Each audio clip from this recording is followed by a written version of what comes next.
Hello everyone, welcome back to the geography series जिसमें हम Ganga river system को समझ रहे थे। ये है पार्ट 4। अगर आपने बाकी के पार्ट 3 नहीं देखे हैं तो पहले उन्हें जाके ज़रूर देखिएगा, क्योंकि जब तक आप वो पार्ट 3 नहीं समझेंगे आपको आगे का समझ में नहीं आएगा। वहाँ हमने मैपिंग के साथ सारे के सारे रिवर कोर्सेज को डिस्कस किया है, राइट। तो गंगा रिवर सिस्टम पार्ट 4 में हम समझने वाले हैं कि गंगा के जो ट्रिब्यूटरीज हैं उनके डिटेल्स क्या है, और कोर्स को हम ऑलरेडी समझ चुके हैं। ये देखिए, एक बार फिर से हम मैप में रिवाइज करेंगे। ये गंगा है, ये यमुना है, जो कि दोनों पैरेलल चलती हैं। गंगोत्री से गंगा का ओरिजिन होता है और यमुनोत्री से यमुना का। लेकिन गंगा गंगा के नाम से ओरिजिनेट नहीं होती है। भागीरथी और अलकनंदा रिवर्स जब आगे चल के मिलती हैं देवप्रयाग में, वहां से इसका नाम गंगा होता है, राइट। तो आगे बढ़ते हैं। यमुना और गंगा के अलावा जो हमने राइट बैंक ट्रिब्यूटरीज के बारे में डिस्कस किया था, और कुछ है हमारी लेफ्ट बैंक ट्रिब्यूटरीज, राइट। तो इन सभी का कोर्स आप मैप में देख सकते हैं और आपको याद भी रखना है, राइट। अब हम बात कर रहे हैं बनास रिवर के बारे में, क्योंकि हम यमुना और चंबल को ऑलरेडी डिस्कस कर चुके हैं। बनास रिवर की जब बात करें तो ये चंबल की ट्रिब्यूटरी है। ये देखिए, ये हमारी चंबल रिवर है जो कि इंदौर से ओरिजिनेट हो रही है, और ये हमारी बनास रिवर है जो कि राजस्थान से अरावली हिल से आती है, राइट। तो बनास रिवर ट्रिब्यूटरी है इंपॉर्टेंट चंबल रिवर की, जो कि अरावली रेंज से ओरिजिनेट होती है, और ये चंबल को मिलती है राजस्थान और मध्य प्रदेश की बॉर्डर पे, राइट, नियर सवाई माधोपुर। सवाई माधोपुर जो कि राजस्थान और मध्य प्रदेश की बॉर्डर पे ही है। यहाँ पे चंबल और बनास एक दूसरे से मिल जाती है। नेक्स्ट हमारी ट्रिब्यूटरी है सिंध रिवर। सिंध रिवर विदिशा मध्य प्रदेश से ओरिजिनेट होती है। मैप में देख सकते हैं, ये है सिंध, ये काली सिंध है और ये है सिंध, ठीक है। ये विदिशा मध्य प्रदेश से ओरिजिनेट होती है, और ये आप देख रहे हैं डायरेक्टली यमुना में जाके मिलती है, राइट। तो ये 415 किलोमीटर की जर्नी अपनी तय करने के बाद फाइनली यमुना में जाके मिल जाती है। फिर हमारी नेक्स्ट रिवर है बेतवा रिवर। बहुत इंपॉर्टेंट रिवर है। Betwa river Bhopal district Vindhya range से ओरिजिनेट होती है। मैप देख लेते हैं हम, ये है बेतवा, ओके। ये बेतवा का कोर्स है। ये ओरिजिनेट होके फाइनली यमुना से मिलती है यूपी में जाके। तो बेतवा रिवर यमुना से मिलती है यूपी में जाके। टोटल लेंथ है इसकी 590 किलोमीटर्स। धसान इसकी इंपॉर्टेंट ट्रिब्यूटरी है बेतवा की, और यहाँ पर कुछ डैम्स बने हुए हैं, बहुत इंपॉर्टेंट है। मध्य प्रदेश और उत्तर प्रदेश को इलेक्ट्रिसिटी सप्लाई करने में इनका इंपॉर्टेंट रोल है। तो पहला है राजघाट, दूसरा परिछा, तीसरा माता टीला डैम्स। तो ये 3 इंपॉर्टेंट डैम्स बने हुए हैं बेतवा रिवर पे, ओके। नेक्स्ट है हमारी केन रिवर। केन रिवर बेतवा के ही पैरेलल चलती है, और ये बाड़मेर रेंज ऑफ मध्य प्रदेश से ओरिजिनेट होती है। यमुना में जाके मिलती है ये बंडा यूपी के पास।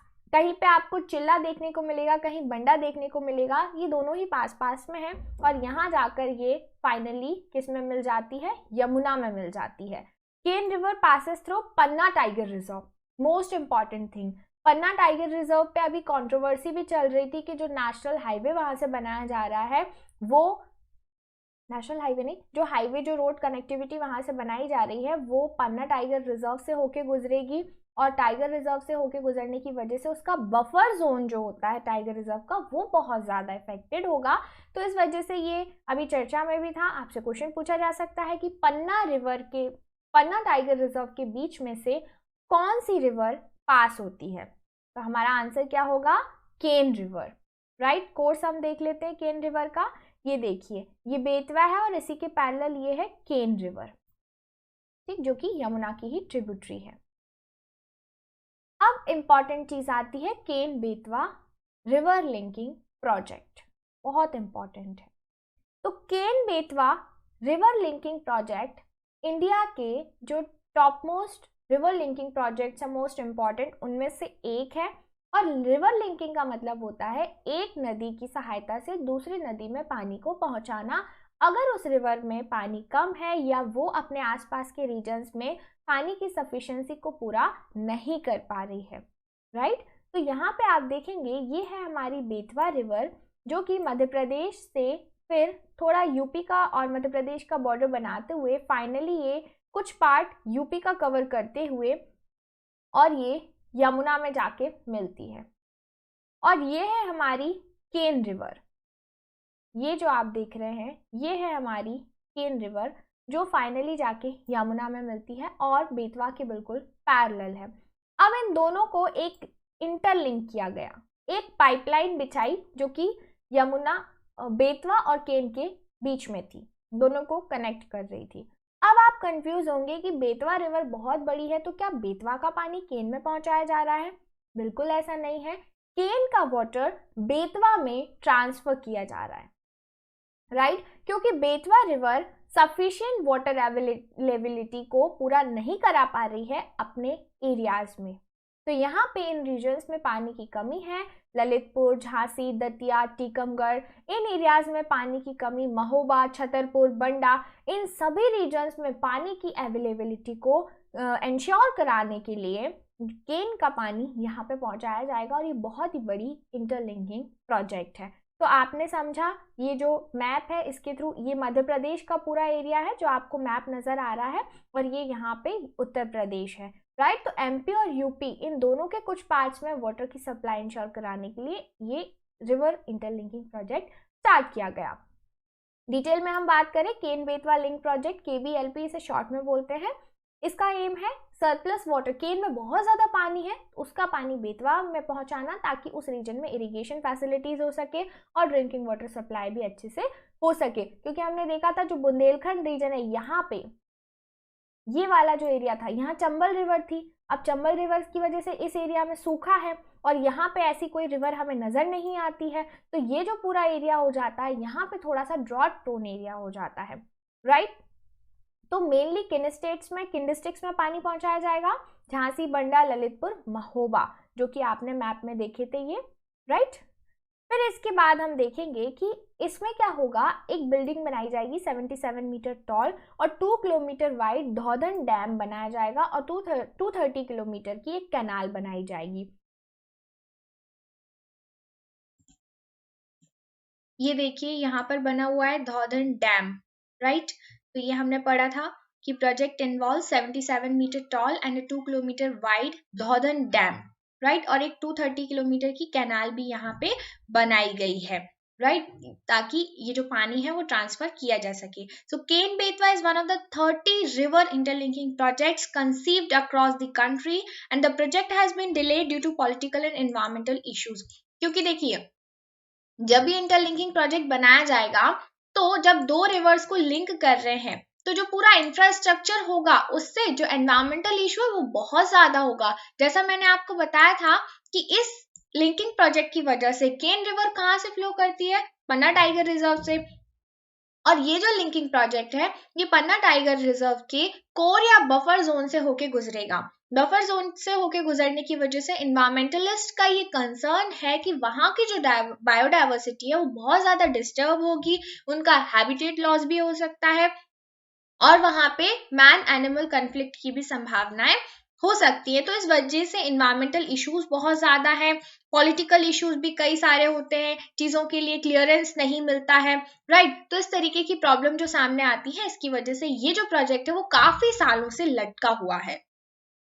एडवांटेज क्या है? नहीं, हर चीज के कोई ना कोई एडवांटेजेस होते हैं और कुछ डिसएडवांटेजेस भी होते हैं। तो अगर हम एडवांटेजेस की बात करें तो ड्रॉट का समाधान हमें यहाँ से मिलेगा।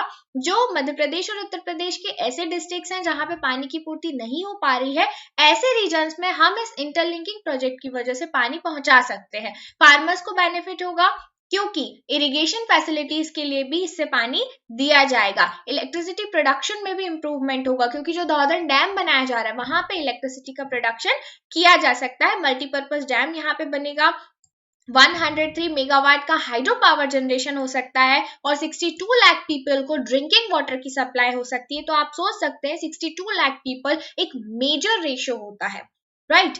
रेजुविनेट बायोडाइवर्सिटी, कुछ लोग ऐसा भी मान रहे हैं कि जो डैम बनेगा उससे पन्ना टाइगर रिजर्व के जो स्कार्स रीजन है जहां पे पानी नहीं है वहां भी पानी इससे पहुंचाया जा सकता है और वहां भी पानी की अवेलेबिलिटी होने की वजह से बायोडाइवर्सिटी और ज्यादा एनरिच होगी, ठीक है? ये भी माना जा रहा है। लेकिन कुछ कंसर्न भी है, इश्यूज भी हैं। कुछ लोग कह रहे हैं कि चलो पानी की अवेलेबिलिटी इंश्योर होगी, बट कुछ लोग ये भी कह रहे हैं कि जो क्रिटिकल टाइगर हैबिटेट है पन्ना टाइगर रिजर्व के, वहां पे जब ये पाइपलाइन पास होगी उस जगह से ये इंफ्रास्ट्रक्चर बनाया जाएगा तो एनजीटी इसको ट्रिब्यूनल नहीं दे रहा, अप्रूवल नहीं दे रहा है।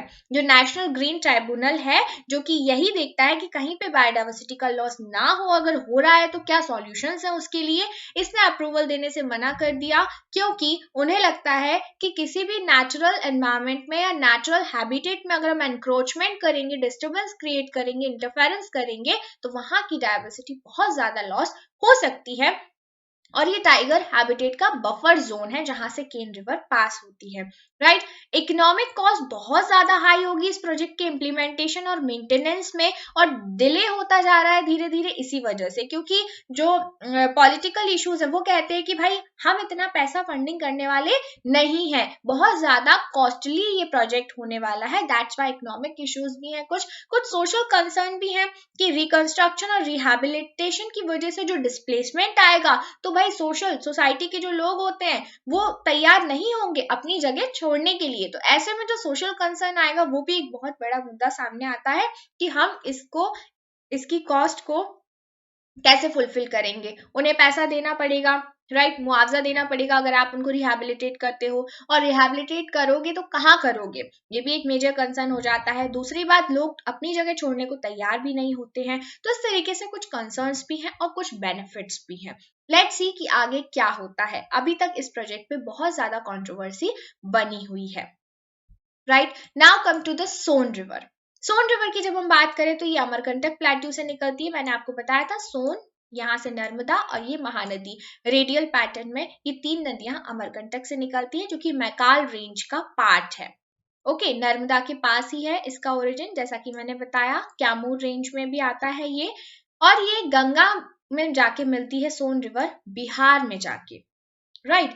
784 किलोमीटर का ये लॉन्ग जर्नी तय करती है। इंपॉर्टेंट ट्रिब्यूटरीज हैं सोन की, जोहिला, गोपत, रिहंद, कान्हर, नॉर्थ कोल, राइट। और जो जितनी ज्यादा ट्रिब्यूटरीज हैं सोन की वो मैक्सिमम राइट बैंक ट्रिब्यूटरीज हैं उसकी, लेफ्ट से उसमें बहुत ज्यादा ट्रिब्यूटरीज जाके नहीं मिलती हैं। तो ये हमने पढ़ा सोन रिवर के बारे में, बहुत ही इंपॉर्टेंट है। यहाँ पर आप देख सकते हैं ये अमरकंटक है, ये नर्मदा निकल रही है और ये सोन रिवर निकल रही है, मध्य प्रदेश होते हुए ये बिहार में एंटर कर जाती है, राइट। तो इस तरीके से हमने देखा सोन का कोर्स। देन हम बात करेंगे दामोदर रिवर की। दामोदर रिवर जो है ये छोटा नागपुर प्लेट्यू से ओरिजिनेट होती है और रिफ्ट वैली में फ्लो करती है, राइट। ये रिफ्ट वैली में फ्लो करती है और बहुत ही पुराना एरिया है ये, जो पेनिनसुलर प्लेट्यू इंडिया का ओल्डेस्ट जो रीजन माना जाता है। तो जब इंडिया मूव कर रहा था उस समय में यहाँ पे 3 लिनियामेंट्स बने थे, जिसमें से एक लिनियामेंट्स दामोदर रिवर वैली का भी था, गोदावरी और दामोदर। तो ये रिफ्ट वैली में फ्लो करती है। बहुत सारी ट्रिब्यूटरीज हैं इसकी, जैसे बाराकार, कोनार, बोकारो, ठीक है। मैक्सिमम इसकी जो ट्रिब्यूटरीज है वो झारखंड में ही है क्योंकि झारखंड से ही ओरिजिनेट होती है। बाराकार इंपॉर्टेंट ट्रिब्यूटरी है दामोदर की, आपसे पूछा जा सकता है question, so you have to remember. कई सारे डैम भी इस पे बने हुए हैं हाइड्रो इलेक्ट्रिसिटी पावर जनरेशन के लिए।